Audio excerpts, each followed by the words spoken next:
घराबाहेर पडत असाल तर आधी पावसाचा अंदाज घ्या, कारण IMDने राज्यातल्या काही जिल्ह्यांमध्ये येलो आणि ऑरेंज अलर्ट दिला। तुमच्या जिल्ह्यामध्ये पावसाची नेमकी काय स्थिती असेल हे जाणून घेण्यासाठी हा व्हिडिओ शेवटपर्यंत बघा।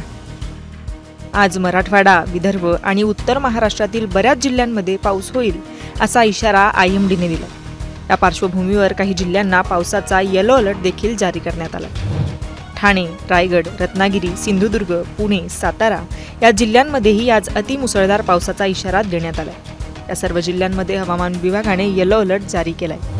तर अमरावती, गडचिरोली, यवतमाळ या जिल्ह्यांमध्ये ऑरेंज अलर्ट देण्यात आला असून वादळी वारा आणि विजांच्या कडकडाटासह अतिमुसळधार पावसाचा अंदाज वर्तवण्यात आला। याशिवाय हिंगोली, नांदेड, अकोला, भंडारा, बुलढाणा, चंद्रपूर, गोंदिया, नागपूर, वर्धा, वाशिम या जिल्ह्यांमध्ये आज मध्यम ते मुसळधार पावसाचा अंदाज वर्तवण्यात आला।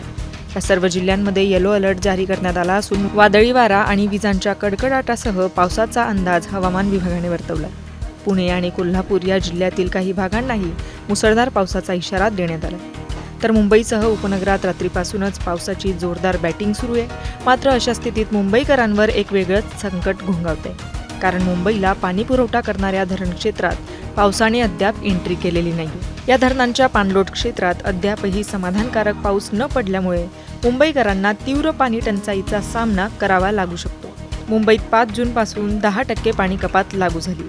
तर मुंबई महानगरपालिका हद्दीतील ठाणे, भिवंडी, निजामपूर महानगरपालिका आणि आसपासच्या गावांमध्येही पाणी कपात लागू आहे। त्यात सध्या 7 धरणांमधील पाणीसाठा हा 5.32% इतकाच आहे। गुरुवारी पहाटेपर्यंत वैतरणा, मोडकसागर, तानसा, मध्य वैतरणा, भातसा, विहार, तुळशी या 7 धरण क्षेत्रात केवळ 162 मिमी पावसाची नोंद झाली।